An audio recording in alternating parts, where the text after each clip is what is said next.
Très heureux de vous retrouver encore sur Congo Marche Télévision dans votre émission décryptage de l'actualité politique.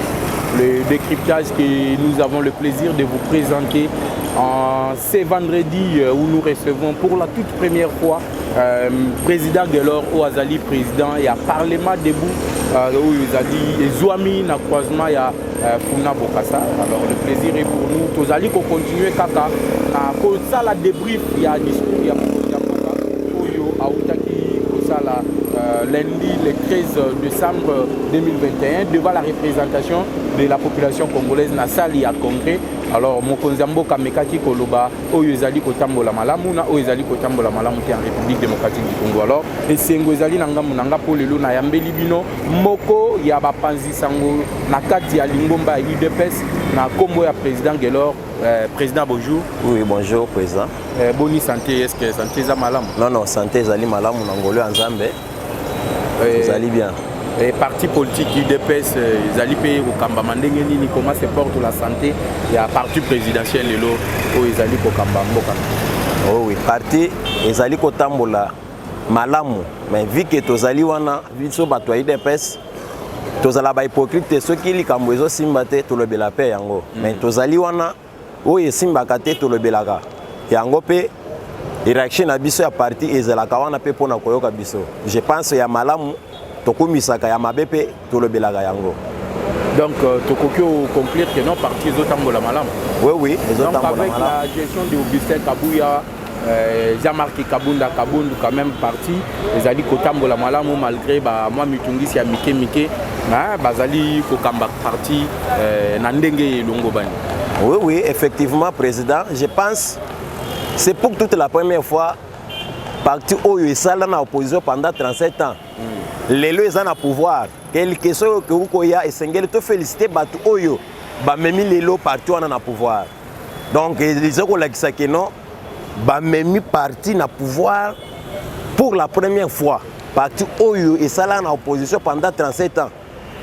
Donc les alliés kotambola malamu. On engage jusque là mais mabe oyo ezalaka to lebela pe yango po eteto zonga na nzela parti na biso ekende liboso po kino 2023 ngo ezali koya to pesa fati majorité oyo ya kitoko ya bien pour vi kino peuple congolais se retrouver dans ma domaine nyonso. Vraiment, lundi bien que non, le parti présidentiel les alliés déjà commis l'engela pour la maponami en 2023. Voilà pourquoi tout le monde qui Augustin Kabouya ou Tozope Sambote en ce moment abanda qui déjà Miloulou ya pour redynamiser parti na Katiaba province tout le monde qui ba full donc na éviter nani akoki ko sala ba full wana en ce moment-ci parce que tout le monde Augustin Kabouya tango kendaki Congo central ba image ba plein ou asalaki kendaki bandundu ba plein moko asalaki kuna et donc les autres ça déjà que non le parti présidentiel les alliés déjà commis l'engela pour na maponami. Alors to bandana no wana makambo itali maponami aujourd'hui sur le plan politique bien dans ma désignation ya animateur ya Seni to monaki moi boulou yeke kota ki entre ba confession religieuse le loba swanaki le loba mususu ba exclure ba église catholique na ba SCC aujourd'hui toyoki que non ba ndekwa FCC. Oui, je pense merci vraiment pour la question pour na pe mutuna. Ouais, mais je dois signaler quelque chose au Sengeli que peuple congolais a tient na mutuna ye. Seni eza indépendante. Toyebi ke banda bambula ube ba ane o ezalaka ke élection Sengeli salima. Eza UDPS te mutu o Sengeli a imposé candidat. Eza selon processus o ezaleli. Balobi ke Sengeli ndenge constitution biso reconnaître zana ou église confession religieuse oyo ezali. Et que vandi babimisi ba candidat na ndenge na bango ndenge ezali wana pour que tobimisa président moko. Mais eloko nga na comprendre eza na biloko nyonso na GP englober ke na mboka na biso batu balinginde uzala na eloko ya imposition ou bien comme ce président dictateur. Non, mais président le bit savana otiki la bino ta na bino bosala oyo par na bino. Ngai na kosala par na ngai. Na kozonga na eloko moko esalemi. Bakei na ba vote. Ya bako si ba candidature. Église catholique na SCC pour na bango bazongi balobi ah non mutu wana tomoni aza malamu te parce que aza muluba aza ndeko ya donc tribalisme oyo to condamna la constitution et comme que non mutu wana azali muluba azali ndeko ya mutu te nde yango wana oyo ngai namonaki effectivement yango wana mais nakotokozonga nsima moke soki tokei na 2006 tomonaki président aseni azalaki moswahili moto azalaki place wana boyebi bien azalaki moswahili toye na 2011 nalinga kotanga komona ete po nini aza ancien président oboya otanga komona ende nini soki nalobi na kotanga komona ete parce que naotala image nsima mabe oyo asali biso ntango biso tozala na opposition ndenge bandeko na biso ti lelo bakufa banyokwama lelo bango bazobima neti badélègue de l'élection kolakisa biso UDPS biso tolita mpona état de droit biso tobunda mpo keno mboka elongwa na kati ya baétranger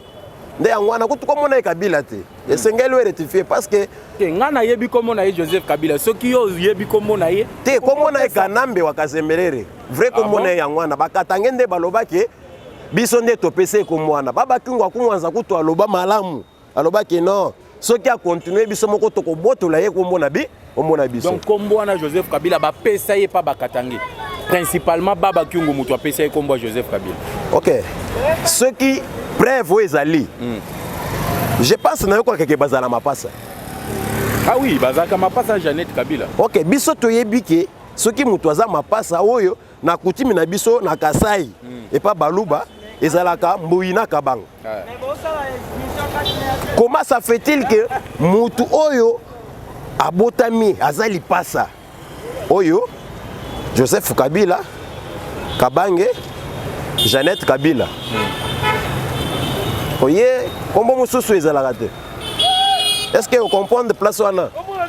Pe, li passe ya ke o ya botami koto yo o ya botami koto. Donc place wana. Botami koto ndengeni. Donc ba botama isika mon côté. Et ba botama isika mon côté parce que comme on a bango de Jésus là qui ça ba botama place mon côté. Ah bon? Oui. Alors, tozonga na masolo na biso ya Seni. Ok, na Seni na nazonga pona koloba ete Salemi bongo. Président le biso va bokende bo vanda bo yokana. Parce que biso tant ils a sous-souté yake to perdre la temps esengeli to kende na élection. Parce que bango pona bango na mutu na bango bakanisa kike malgré bango basalaki président akosala glissement na 2023. Mais biso to lobaki ke biso IDPS chaque jour tozali ko travailler. Tala ero toza tolamuki depuis tongo tosali na parlement na biso tosali musala pona koyebisa peuple congolais que non tozala distraite 2023 l'élection ezali ceux qui ont monné même président na budget oyo va voter en 2020 po toyeba nani congolais pe tozala quoi combien ceux qui na kozonga muke pona ngai désignation ya Kadima na Seni eza conformément à la loi. Awa watango tozolo ba otuna nga question na ozonga lisusu oyo tunaki pona bandeko na biso ya FCC. Mais na moment onazo biso ke bakabwani ndengeni. Oui. Pona makambo oyo esengelaki bakende kotika ba candidat na place oyo etekalaki na opposition. Na moment tozolo ba awa bakabwani Sadara bimi koto alobi ke ngai ba candidat oyo bakeko tikwa na biso to yebite. Ope balobi ça va biso nde non na moment ba communauté trois parties. Donc FCC Panzani. Et Panzani, donc Panzani à trois postes à Pamba. C'est ça. Parce que délai déjà baotala ba perdant, baotala chose ate o ya bimi boy. Et loko ni sali ke wazala ki président na kati assemblée nationale wazala ki mutu na bango. Janine Mabuni. Non, oyo mususu dernièrement oyo akenda kotika candidature na ye. Didier Manara. Pour nini balongoli? Donc yo pe ba bengani na ba bengani. Pourquoi? Parce que yenda akenda kotika candidature na PV. Shada ki bongo donc moi na maya ali biso bo. Nde balongoli balobi ke yo awa oza susu na kati awate esengeli olongwa. Bande bakabwani me biso awa ya biso ezande tokende na élection na 2023 parce que eza délai oyo constitution esengeli to sala élection. Pe élection to kokende eza élection oyo ya que peuple congolais nyonso na bisika kozala akosepela malamu.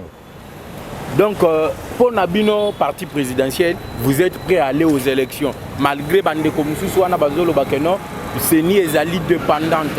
Les autres dépendre na ndeko Félix Tshisekedi azali mokonzi mboka lelo. Parce que bango balobi monsieur Denis Kadima azali moko ya ba combattant na Afrique du Sud. Azali membre ya IDPS na 4 Afrique du Sud.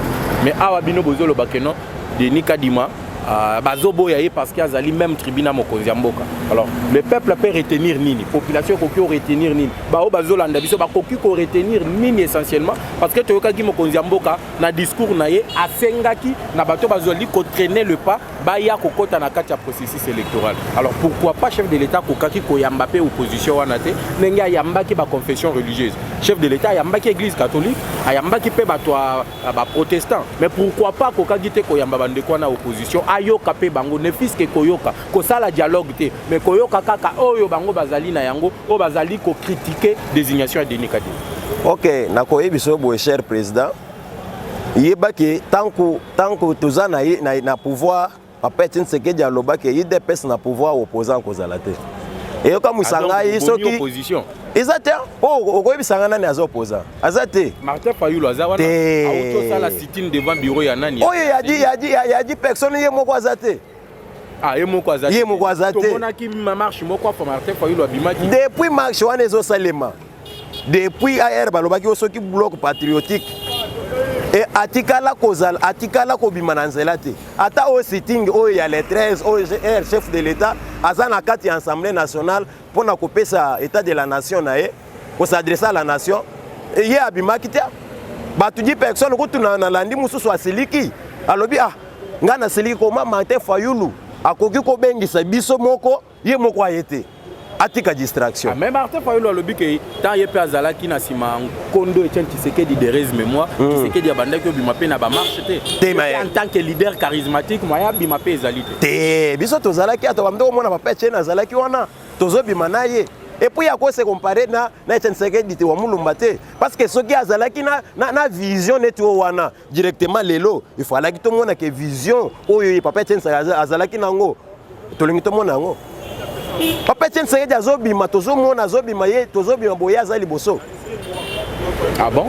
Et puis azobima depuis azalaka tozalaka na opposition Papa Etienne Tshisekedi ba bebisa mutuka na ye na opposition atikala ko réclamer te.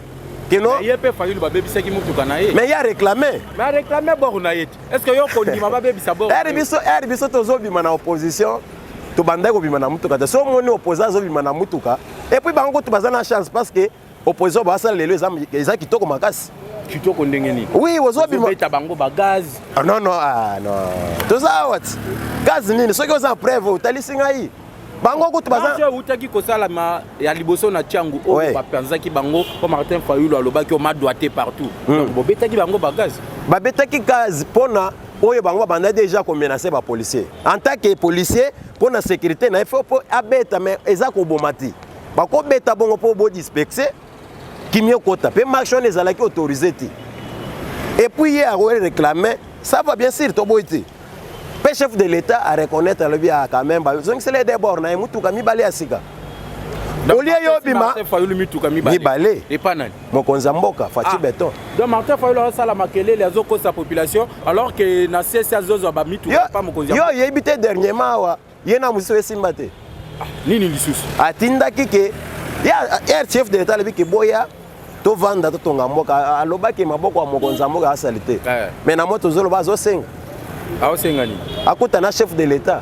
APC ata moi place mo ba vanda. Elilingi apa mbandi akomi oluka bakutana na ye. Ye wana ti. Erto nazo ngiso muke. Balobaki ya nini? Yo ka susi Jacques no aza nommé aza étiquette aza bolo ezala susute. Mais lelo bakomi ko loba o Tshisekedi. Akomi dictateur. Mais comment muto bino bozala ki nommé? Lelo akomi dictateur ndenge nini? Alors ba se contredire bango moko parce que biso tolobaki ke o aza président na biso biso to élire to votaki abimi pe na voix ya koleka bango balobi ke non ba musuko so balabaki biso to zalaki parmi bato ba signer accord Nehemi aloba Shadari aloba Shadari kutu aloba les jours ba okanga yuma ko paralyser mboka mais depuis aza kuna na yoka ete naka sai kutu ke herba okanga yuma boy donc biso to hôtel masuste na Congo. Donc Albert Yuma za ozare. Oui. Depuis mon colonie. Oui, il y a maintenant il y a 2 semaines. Hein. Ah. Donc Albert Yuma ndenga zawana depuis bakangie Shadar a paralysé Mbokate. Mais ngape nazali komituna, je profite pour cela. Toko tambala moko na makambo Italie justice. Soki mutuneti ba Shadari ya kokolo ba on va paralyser ces pays. Mutuneti Adolphe Muzito azali koloba kenon. Toko kende ko créer climat d'insécurité pour ba investisseurs ba na mboka na biso te. Mais qu'est-ce que vous entendez? Parce que ba discours wana ezali ba discours moko mabe.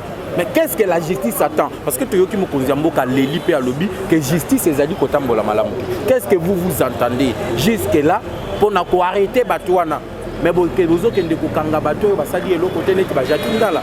Vous kanga bateau yo, basali ba petit poisson, mais le gros poisson bozo banga bango. Est-ce que Félix Tshisekedi dit vraiment justice oyo abanda ki le bela état de droit? Est-ce que l'état de droit existe réellement dans Mboka na biso? Je pense wana za Mokonziamboka oyo aza des pères des mères aza congolais wa yebi makambo ezoleka na mboka. Soyo olandi na discours na ye malamu.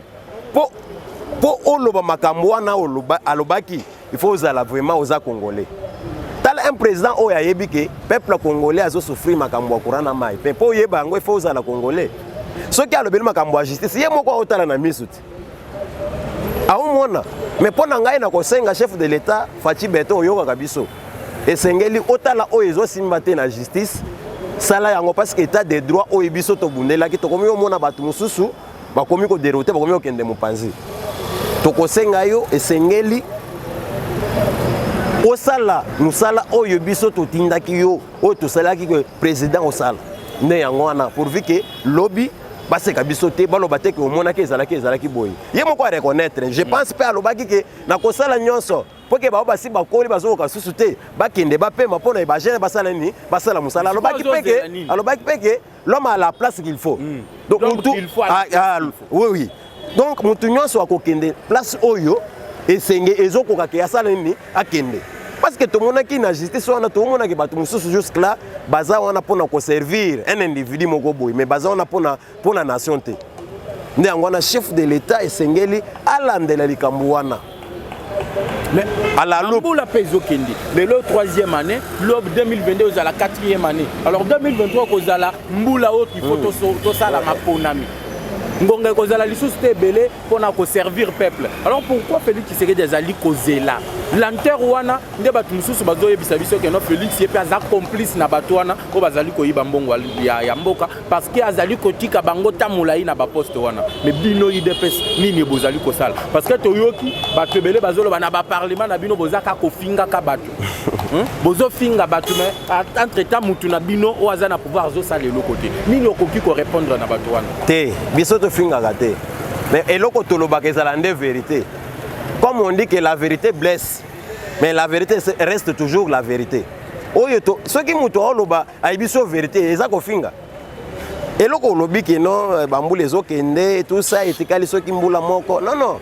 Esengeli pe mwana mboka président oyeba ke côté to wuti makambo ezalaki mo ebele. Comment ça fait-il un président azo bengi sa ba ministre soit disant ministre alobi ke ba bengi singai et pas autorité morale. Donc à saboter président de la saboter président accueillir pas autorité. Non, c'est pour la première fois ce qui muto alobi awa kokate ngai na kokamwa parce que tozala kana bino a on a 32 ans Mobutu na 18 ans ya Kabila mboka oyo batiki yango na libulu. Totikala komona teke tozoye baba miibi. Mais quand même na pouvoir oyo ya IDPS tozoye banani ya ibi. Pe bakangiye, ozongisa pe azongisi. Nani azongisi mbongo? Vital Kamerhe bokanga ki e awo. Lelo Kamerhe aza libanda. Kamerhe aza libanda lelo. Atikala ozongisa mbongo ala etate. Lelo ozui Willy Bakonga. Bokangiye bobimisi na grâce présidentielle, Bakonga porté disparu. Place aza yebani te. État de droit na bino eza wapi? Bokangi eteni longondo awa o ayibi mbongo na COVID-19. Lelo eteni longondo libanda. Alors état de droit ngo eza ya munokoto nini? Ba imboka bazo komelanga bazolo batuna ya yebisa biso. État de droit wana eza ya munokoto eza nini? Non, esengeli oyeba ke justice eza indépendante. Biso IDPS nde tokangaki Kamerhe te. Parce que président de la République à Lobaki na Est, que Kamerhe c'est un homme sérieux, il a encore un rôle à jouer dans ce pays. Alors Binenga Lobaki wana nda PCP meeting do na ba juge pour ba libérer Vital Kamerhe. Yo obosani ke bakangi Kamerhe batu balobaki ke non c'est que di muto akangisi ye pour écarter na 2023. Kabango wana bazo komela. Nde na lobiti nazo rappeler bango kaka bato wana nde balobaki eza na ba mususu banami bakenda otala kamera na prison pona oyebisa ye keno Tshisekedi mutu akangisi yo po a écarté na 2023 to mona ki pena ba évêque bakendaki mais comment ça fait-il lelo justice eza bisota justice eza indépendante donc mutu moko ta okenda kopesa ngo injection era bakangaki eza na mutu moko ta bimaki na nzela ko sala marche et puis bato ba otuna wana soki to lobi ga lelo to bima to marché pour que caméra zone okomona mutu moko te na nzela donc après c'est pengé bato wana belene bazolo bageti Tshisekedi abimisi camarade na yo ayibi mbongo à l'état so to lobi to marché pour caméra zone à prison ba obima na nzela te bakobima te preuve à l'appui biloko ekutu ezosenga wesangeli bango basala bango nde baswadiza ba opposant mais depuis bazawa na musani ni baosala ya opposition mais biso moko soki eloko esimba te biso moko IDPS toza na pouvoir toza na opposition mais ndenge nini bokoki ozala na pouvoir bino moko na opposition non si on a que dictature yango wana non dictature si ça ne va pas elingi koloba te soza na pouvoir makambo esimba te olebi non esimba non pe état de droit yango wana état de droit eza te kaka bakanga mutu bakondane ya kufa état de droit pe eza mutu bakangi ye s'il s'agit à asengi liberté pour na soya santé c'est liberté provisoire. Parce que la santé aussi est garantie par la Constitution. Oui. Par le but, tout Congolais a droit à la santé. Ah oui. Attends, ceux qui bakangio, tu as droit quand même à la santé, aux soins médicaux. Donc, dès que va libérer Camer, c'est aussi l'état de droit. Oui, l'état de droit, on a. L'état de droit, c'est que bakangi mutu pour côté pédagogique, président, tout le banane vérité. Côté pédagogique, na moral, mutu a yibi 57 millions. Malgré Azobela, tant que vous avez au moins que non côté mususu, bato batikali libanda bakobanga te, bango pe bakoyiba, baoloba que non tant que kokota makala to kosala une année après to kosi maladie, bakobimisa biso pe libanda. Au moins que non côté wana, président pédagogie eza bien te. Parce que yango wana to lobi boye, biso IDPS to kokota na kati ya justice te poto bando pesa injonction ou bien to lobela boye. Bato oyo ba juger bon que faut te passer liberté provisoire bango nde batali balobi que non par rapport ya oya sali na oya sengeli to passer boy biso pe ba congolais to kolandela pona mongo na biso wana mais ngai na okamo pourquoi parce que bato oyo balobaki que caméra za innocent bakangiye asali le côté lelo kaka bango wana nde bakomi oloba que non caméra aizongisa mongo na biso donc si je comprends bien moni na mboka oyo vu que motema beza ata mutu alingi yo te soki osaleli nini akotikala ka kolinga yo te siko er batikiye élection siko eza na 2023 te wana to écarté susté po bo bebisi déjà casier judiciaire na ye non to bebisi eza bisoté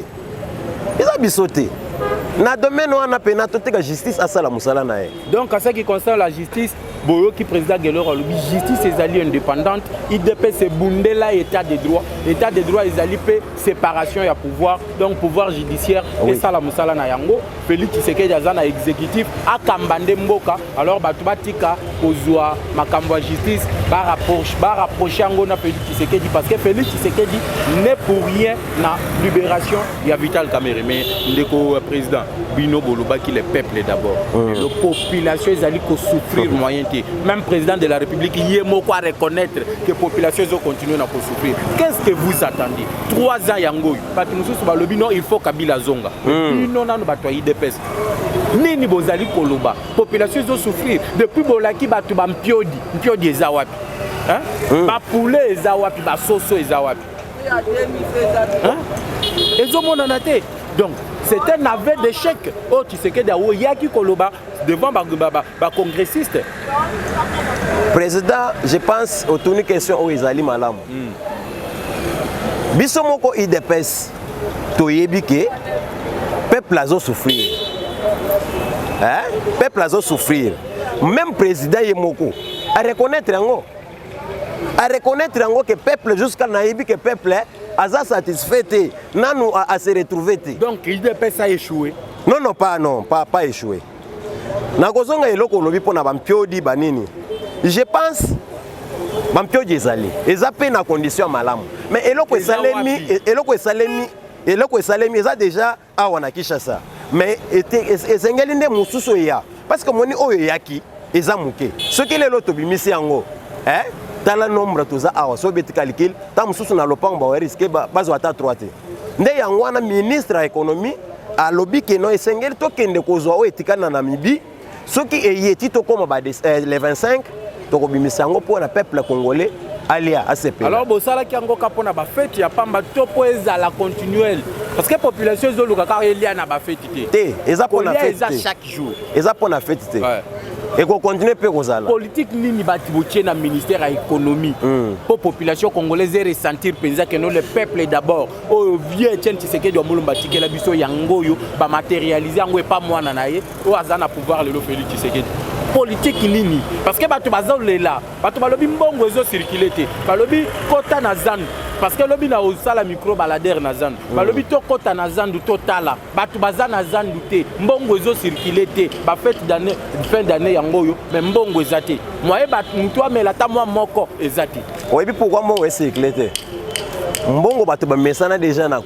koyiba parce que vu que président ye côté ya koyiba wana bacheka dena ndezomona su mbongo circuler te mais po ozwa mbongo esengeli o travail pe po olia bazosala mbongo emonana te mbongo eza nango mbongo eza soki ozoluka yango parce que nazoyebiso awa bato balobaki mbongo eza te mais okomona awa leka kaka na pokwa na babar soki okomona bato bazofete te chaque jour awa plein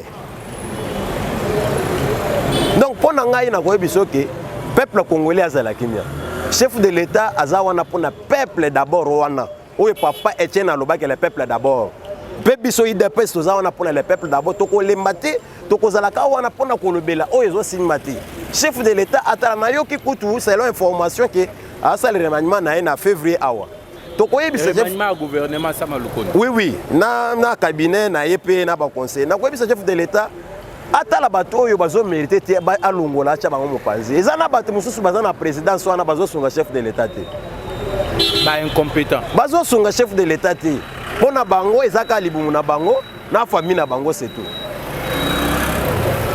on comprendre total awa otala awa wana Kinshasa awa balobeli makambo awa yake non route sans soki nzela sans trou mais soki zéro trou mais soki na place mosusu mbula ezobeta ndenge beti boye po oleka pena mubulu mbula ebeti depuis le meleka na lelo okoleka te donc côté où il est qu'on a soki mbula ebeti donc maye oleka izate soki ozape poids léger donc maye le kanina yo auquel destination inconnue mais la saki zéro trou mais ba inondation ba embouteillage fou la ville à Kinshasa donc presque Kinshasa nzela nyonso nzela malungu ezati ko Félix azozela nini pona longola bato wana nde yango wana biso totindile message aza président na biso ayokaka je pense akosala eloko ya malamu poka oyo aza incompétent akende place mosusu atika moto oyo akoko kokosala mosala na vision oyo ya ye po ebele baza wana baza na vision ya chef de l'État te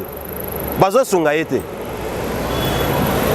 alors mpona kochite likambo ya ram bato babandaki kozela chef de l'État lobela likambo wana na parlement bato kutu bagangaki na parlement bazoyebisa ye ram supprime yango abeti yango kara bamosusu balobi ke no mbongo wana Tshisekedi moto azo escroquer population congolaise wana prince epenge alors okoki koloba nini dans 2 minutes avant de clôturer émission na biso je pense mpona likambo ya ram même le président a répondu à yango même bisope IDPS bazokata bisope mais crédit pe bazokata pe biso parce que mais nayoki fondement juridique te nayoki awa balobi ke mbongo yango pe na kati ya nini ya budget ezate ezomona te oui pona ngai esengeli basupprimer yango parce que tozomona importance na yango te mais sikoyo bakataki déjà bato wana batika yango kabongo mutu akataki wana lia yango kabongo te pona ngai soki imagine président mutu oyo akataka bilanga papa moko soit mama moko akoko